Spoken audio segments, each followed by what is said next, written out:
guys, welcome back to my channel, Tales and Tomes with Amy. Today is going to be my wrap-up video of all the books I read in December of 2020. So, let's get right to it. So the only YA fantasy novel that I read this month was One Dark Throne by Kendare Blake, and this is the second in her 3 Dark Crowns series. I really enjoyed it, not as much as 3 Dark Crowns, the original one, but still pretty good. Again, I'm really invested in the characters, and one thing that really struck me about this series was how invested I was in the love triangle part of it, because usually, especially in YA, like with love triangles, I would just be like, oh, this is so angsty, I can't deal with it. But in a way, the author pulls it off in a way that I felt engaged and I felt invested and genuinely curious of, ooh, who is she going to end up with? But yeah, I intend next month to continue the series with 2 Dark Reigns. The rest of the books that I read for this month all fall within the Gothic literature category. And so one of the ones I read earlier this month was The Little Stranger by Sarah Waters. This was the pick for my Gothic literature book club, and I ended up really liking it. I know that there is a film adaptation from 2018. I haven't seen it yet, but yeah, I'm really glad I ended up, I was just able to find a used copy for like $6, including shipping, and I'm like, okay, I'll get it. And I'm glad I did, because I'm really glad that I have my own physical copy, because this is definitely one of those classics in modern Gothic literature that I will want to revisit.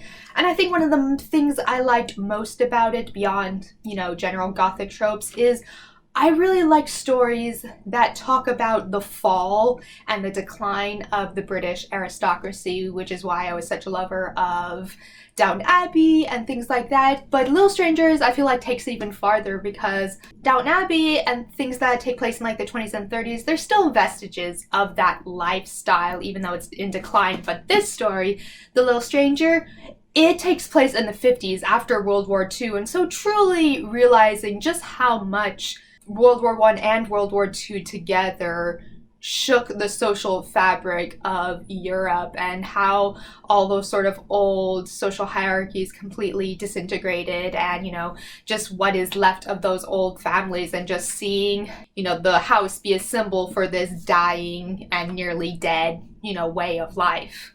The next book I read was a book I covered in depth in my Gothic literature podcast, which is Carmilla by Sheridan Le Fanu.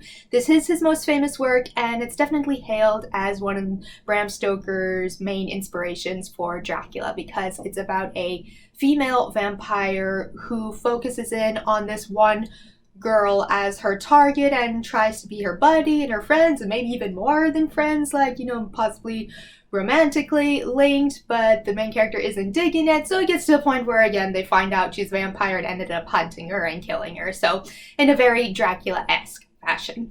The next book that I read was also a book for my Gothic literature podcast, which I will be covering, and the episode will probably air in January, is the new one, Mexican Gothic by Silvia Moreno Garcia. And I also, to kill 2 birds with 1 stone, I already knew I was going to cover this on my Gothic literature podcast, and it's the book that it was my turn to pick for my Gothic book club.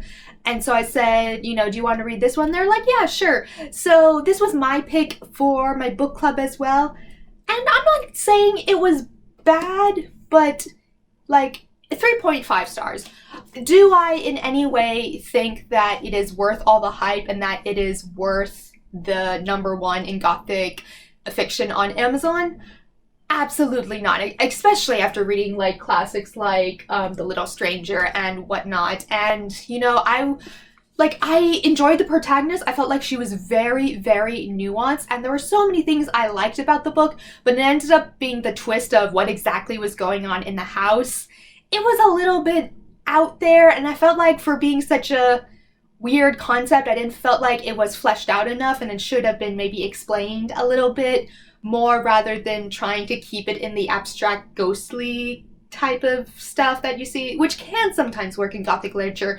But for the way this author decided to go about what exactly was going on in the haunted house, I was just like, no, I need more than that. So yeah, good, but not worth the hype, in my personal opinion. Again, another book I read this month was The Ghostwriter by John Harwood, and This one I absolutely adored. It actually didn't have that high of reviews as other books such as Little Stranger, but I read it, and again, to me it was absolutely phenomenal, which is because when I finally read Mexican Gothic fell so flat because there were just these literary masterpieces that I felt like it could not compare to in any way, shape, or form. So The Ghostwriter is about this guy. He's in Australia, and his mother immigrated to Australia before he was born, and he grew up with these stories about the old manor house, country house that his mother used to live in, but it got to a point where she just stopped talking about it, and she never like really explained why she moved to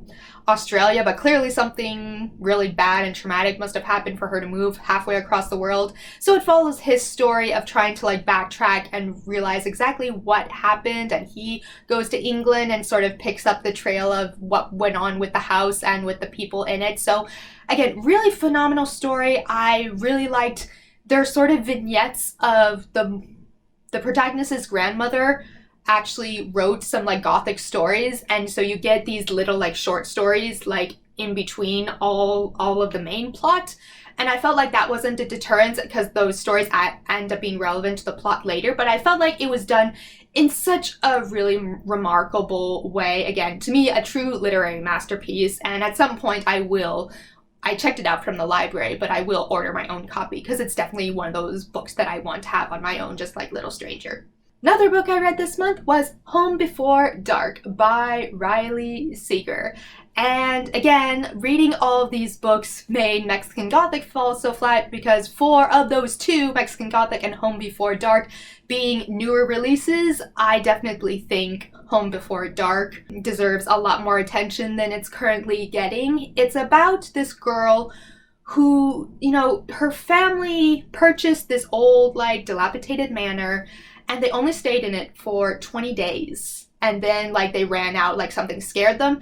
And her father wrote a book about it. And so the protagonist has a lot of resentment about how she was portrayed in that book, like when she was a child, and just she doesn't believe that it was haunted. She doesn't really remember anything about it. So it gets to a point where her father dies and she inherits the house. And so she goes back, and so it's kind of this, you know, back and forth between what her father wrote in his book and then what she experiences, and which parts of it are true and which were embellished, or maybe not, or, you know, just derailed in some other fashion. So, but yeah, I really liked it. Probably will order my own copy at a later date, and yeah. The last book that I read for this month was a YA mystery thriller, if I can get this without everything falling down. Okay. Is The Cousins by Karen M. McManus. And so this is the brand new, this was released December 1st, and I got it as this is my, you know, brand new release that I want to invest in, and I'm getting really happy. I really liked it. It's about these three cousins who get invited to their grandmother's, like, a seaside island resort, and what's peculiar about this is that their grandmother cut off all her children, so all of their parents, like, they were all disinherited like 20 to 25 years ago, and all the lawyer told them message from the mom was, you know what you did. And so it's very peculiar that the grandmother is suddenly extending this olive branch to the grandchildren without even going through the parents. And so they, you know, kind of, some are looking forward to it, some aren't, some are very suspicious, some are just really hopeful for a connection with their grandmother and or a connection with the grandmother's fortune. So they go and work in this seaside resort for their grandmother, and it's just all the sort of creepy things that happen, and like, why exactly were all the parents disinherited? What exactly happened? Again, it technically is classified as YA, like mystery and YA thriller, but there is a very Gothic leaning to it, which is what I liked about it. Even, in fact, when they were discussing like the sort of local legends around the island about the family and the disinheritance and stuff like that, even one person said, oh, it's also Gothic, and I'm just like, ooh, highlighted that part. So yeah, I really enjoyed it, really liked the twist at the end. I felt it was original, and I highly recommend it to anyone who likes Gothic literature, be it YA or adult.